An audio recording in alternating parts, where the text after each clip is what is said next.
Hospital के लिए तो था ही, क्योंकि स्टेज 3 में चले गए थे कि कितने दिन की फास्टिंग थी, 21 डेज की।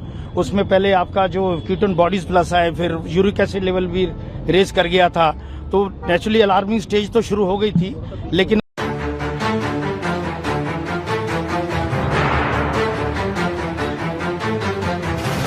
नमस्कार, मैं हूं आपका दोस्त आलोक कुमार। अभिवादन स्वीकार कीजिए मेरा। आज बात करते हैं अनशन की राजनीति की। क्या अनशन से सरकार गिराई जा सकती है? अनशन से सरकार बनाई जा सकती है? यह मसला इसलिए कि 18 जुलाई के सुबह 6 बजे दिल्ली पुलिस ने सोनम वांगचुक, जो तकरीबन 21 दिनों से उपवास पे थे, अनशन पे थे, उनकी एकमात्र मांग थी कि शिक्षा मंत्री धर्मेंद्र प्रधान का इस्तीफा लिया जाए। उस मांग को मानने के बजाय जंतर मंतर पे दिल्ली पुलिस की टीम आई, पहले सुबह उनको उठा के ले गई। जेनजी जिसे कहते हैं, जिसे कह रहे हैं कॉकरोच जनता पार्टी का विरोध प्रदर्शन, वो तमाम लोग देखते रह गए और दिल्ली पुलिस ने बड़े आसानी से अपना वो काम कर लिया। सोनम वांगचुक को उठा करके हिरासत में लेकर के सफदरजंग अस्पताल पहुंचा गई और वहां जो भी हो रहा है। लेकिन इस मुतल्लिक याद करना चाहिए कि हाल के वर्षों में अनशन को लेकर क्या कुछ हुआ है। पिछला जो सबसे बड़ा अनशन याद आता है वो अन्ना हजारे का अनशन याद आता है। 16 अगस्त के आसपास ये अनशन की शुरुआत हुई थी। रामलीला मैदान में शुरू हुआ था पूरा अनशन मामला। आम आदमी पार्टी के जन्म की वजह यही बनी थी। उस समय काफी आरोप लगा था, जैसे जैसे रुग्ण होते जा रहे थे अन्ना हजारे, तो आरोप लग रहा था आम आदमी पार्टी तभी नहीं थी, इंडिया अगेंस्ट करप्शन के नाम से पार्टी थी, जो संगठन था उसके प्रणेता थे अरविंद केजरीवाल। उन पे इल्जाम लग रहा था कि वो खुद अनशन करने के बजाय एक बुजुर्ग को अनशन में बिठा करके प्रयोग कर रहे हैं। और उसके बाद एक दबाव सा बना, बाद में यही काम फिर अरविंद केजरीवाल को भी अनशन करना पड़ा। और जो कुछ भी हुआ उसके बाद से 2013 के बाद से भारतीय राजनीति ने नए रंग में अपने सफर की शुरुआत की या चले वहां से। दिल्ली में सरकार बनी, सरकार गिरी, पंजाब में सरकार बनी। तो अनशन का जो प्रयोग हुआ, लेकिन जिस मसले पर शुरुआत हुआ था लोकपाल के लिए हुआ था, लोकपाल आया या नहीं, किस स्वरूप में आया पता नहीं, अन्ना हजारे लेकिन बाद में चले गए ये कहते हुए कि उन्हें फंसाया गया। अनशन पे उस बुजुर्ग को फंसाया गया और अपना काम करने वाला काम कर गए, लेकिन असली मकसद गायब हो गया। तो ये पिछला प्रयोग जो था, सोनम वांगचुक के प्रदर्शन के अनशन की बात जब कह रहा हूं, 21 दिनों तक ये उपवास में थे, निरंतर उपवास में थे, सेहत बिगड़ रही थी और लोग बार बार इल्जाम लगा रहे थे इस 60 साल के बुजुर्ग को अनशन पे बिठाने के बजाय कोई यंग बच्चा क्यों नहीं बैठ रहा है। यंग बच्चे को बार बार कहता, कई तरीके वहां से फूटे जा रहे थे। यंग बच्चे जम के खाते थे, दिन भर खाते थे, और इस बुजुर्ग को सामने करके अनशन में बिठा रखा था।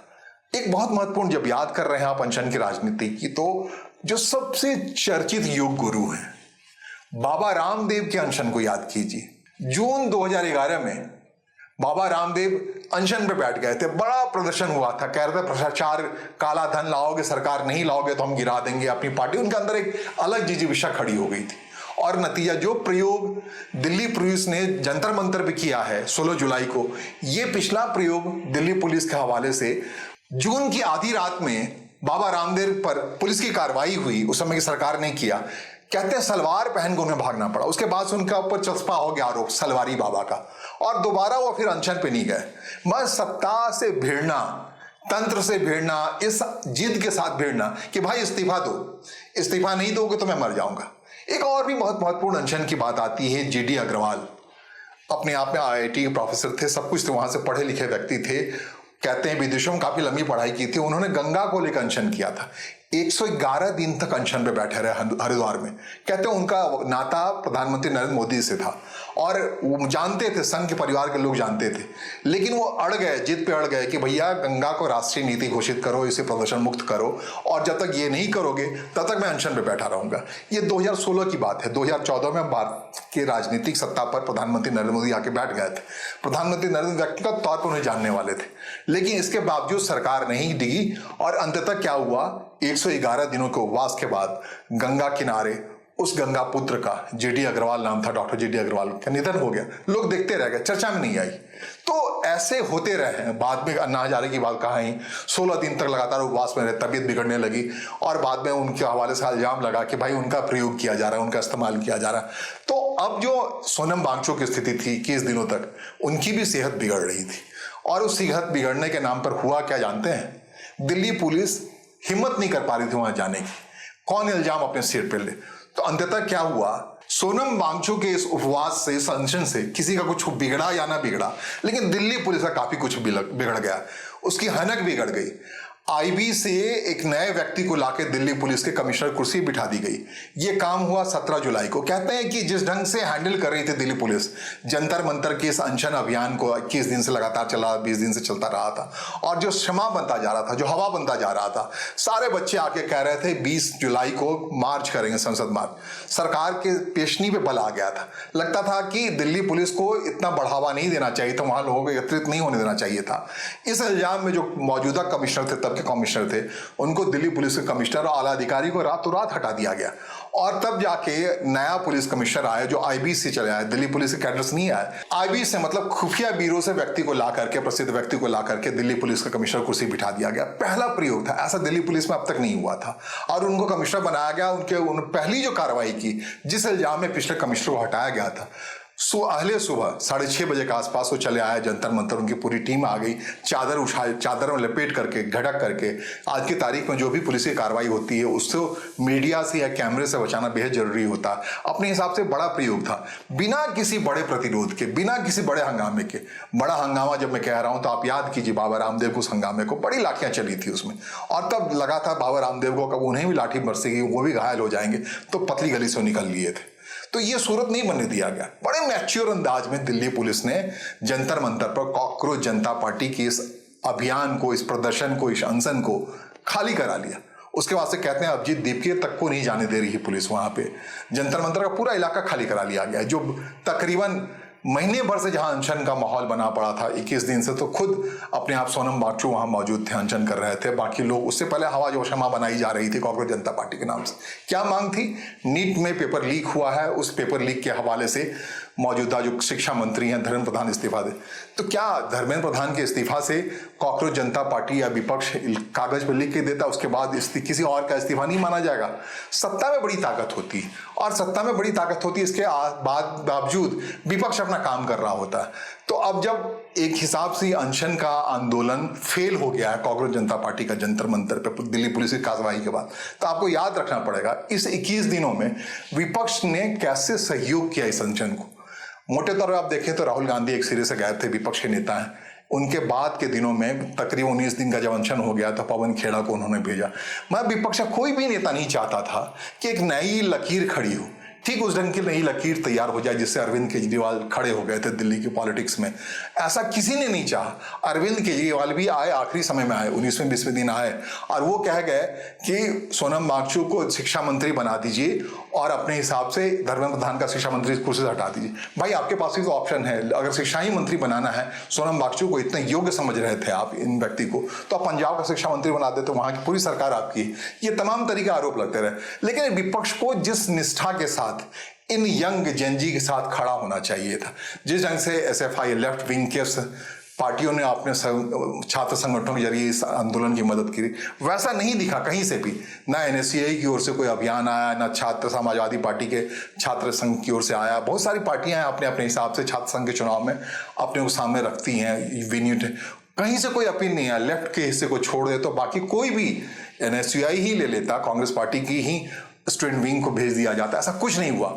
शुष्क रफ्तार में चलता रहा, पूरा मामला चलता रहा, सोशल मीडिया पे चलता रहा, फॉलोअर के जरिए चलता रहा, लेकिन जमीन पर जंतर मंतर पे ऐसा कोई बड़ा विरोध नहीं हुआ जब सोनम वांगचुक को पुलिस उठा के ले जाने लगी।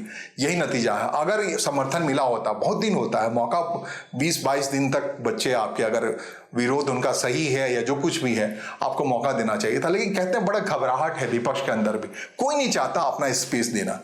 और जब संसद का सत्र शुरू हो रहा है 20 तारीख को, तो लगता है विपक्ष के अंदर भी अनमने ढंग से था। इन्होंने आह्वान कर लिया था संसद तक मार्च करेंगे हम, अब शायद करें या ना करें, कर भी सकते हैं, लेकिन वो रूप नहीं होगा। अगर आपको अनशन पे एक प्रतीक के तौर पे सोनम वांगचुक जब तक वहां बैठे हुए थे, तब तक इनके अंदर एक ताकत थी, एक ये था। कॉल इन्होंने दे रखा है 20 जुलाई को संसद घेरने का, लेकिन वो उस हिसाब से नहीं हो पाएगा। दिल्ली पुलिस ने जो ऑपरेशन दिल्ली पुलिस के अंदर हुआ, बड़ा ऑपरेशन कहते हैं, ऐतिहासिक ऑपरेशन। भाई आईबी में काम करने वाले व्यक्ति को, खुफिया ब्यूरो में काम करने वाले व्यक्ति को आपने दिल्ली पुलिस का कमिश्नर बना दिया, रातों रात बना दिया। आला अधिकारियों को रातों रात हटा दिया गया, बहुत सारे अधिकारी हटाए गए।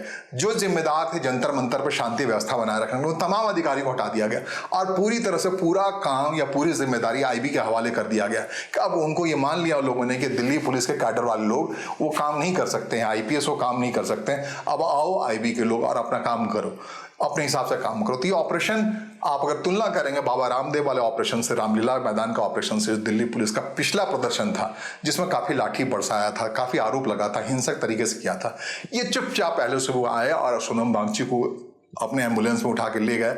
मीडिया भी नहीं पकड़ पाई, कैमरा भी ठीक ठाक नहीं पकड़ पाया, अपने साथ जो प्रदर्शन होता रहे। लेकिन ऐसा कोई हिंसक स्वरूप दिल्ली पुलिस का या ऐसा कोई हिंसक विरोध नहीं देखने को मिला। जो समय चुना गया, बिल्कुल लगता है कि आईबी के सूचना तंत्र ने कायदे से इस ऑपरेशन को किया है और सोनम वांगचुक को अस्पताल ले जाया गया है, अरेस्ट कर लिया गया है, जो भी स्वास्थ्य कारणों से, क्योंकि डॉक्टरी रिपोर्ट है उनके सामने कि अनशन को तोड़ना बहुत जरूरी। अब अनशन तोड़ने के परिपाटी के बारे में कहते हैं कि सोनम वांगचुक के पिता भी इस ढंग के थे, वो मंत्री रहे थे अपने हिसाब से जम्मू कश्मीर में सरकार में, और उन्होंने भी कभी अनशन किया था। तब उनके अनशन को तोड़वाने के लिए प्रधानमंत्री इंदिरा गांधी गई थी। तो इनको भी लगा, सोनम वांगचुक को लगा अपने हिसाब से कि इनके लिए प्रधानमंत्री नरेंद्र मोदी आएंगे और उनकी ये मांग जो है बहुत महत्वपूर्ण मांग है, जो अपने हाथ में पेपर लीक का मामला है, जो आंदोलित करता है यंग बच्चों को, जो परीक्षा के लिए भविष्य की बात करते हैं, उनको लेकर के ये खड़े हुए अनशन पे आए। ये अलग बात है, हाल ही में सोनम वांगचुक पे राष्ट्रीय सुरक्षा कानून अधिनियम के तहत उनको अरेस्ट किया जा चुका था, जेल में रखा गया था, अभी बेल पे रिलीज हुए थे। उनको अपने ऊपर से ये राष्ट्रीय सुरक्षा अधिनियम का जो तमगा लगा पड़ा था उसे धोने की कोशिश थी अनशन के जरिए। लेकिन कुछ भी हो, बुजुर्ग थे, अपने हिसाब से उस निष्ठा से बड़े थे।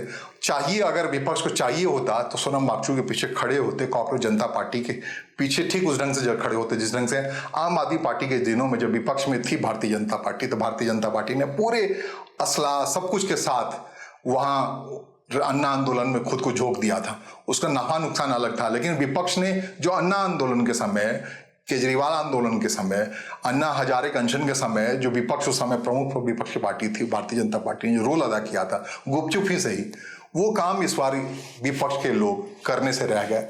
विपक्ष में लोगों की कमी नहीं है। जिस दिन सोनम वांगचुक की मेडिकल रिपोर्ट आ रही थी, तबीयत खराब होने की रिपोर्ट आ रही थी, उस समय विपक्ष के नेता राहुल गांधी दिल्ली में होने के बजाय देहरादून में जाकर समर्थन या प्रदर्शन कर रहे थे, अपने हिसाब से राजनीति कर रहे थे। ये सब कुछ सी लंदन लुक पेरिस के अंदाज में हो रहा था। इस ढंग से बिखरा विपक्ष आने वाले दिनों में, मानसून सत्र बहुत महत्वपूर्ण माना जा रहा है, बहुत सारे अधिनियम आ रहे हैं, उसमें एकजुट नहीं दिख रहा है, ग्राउंड पे नहीं दिख रहा है, जंतर मंतर के महत्वपूर्ण आंदोलन में नहीं दिखा विपक्ष।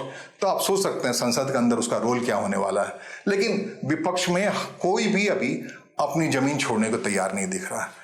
ये सोनम वांगचुक के इस अभियान से या अभिजीत दीपके के इस अभियान के फेल्योर होने से, या फिर जेएनजी का ये अभियान जो था अपने हिसाब से काफ़ी महत्वपूर्ण था, फैन फॉलोइंग थे, सोशल मीडिया पर जमीन पर उतारने की कोशिश हुई थी, अगर ये फेल होता है तो इसकी पूरी जिम्मेदारी विपक्ष पे जाएगी। सरकार बड़े आसानी से दिल्ली पुलिस के आला अफसरों के ऑपरेशन के जरिए इस पूरे अभियान को जो करना चाहिए था कर दिया है। फिलहाल मुझे सुनने और समझने के लिए आपका आभार, नमस्कार, धन्यवाद।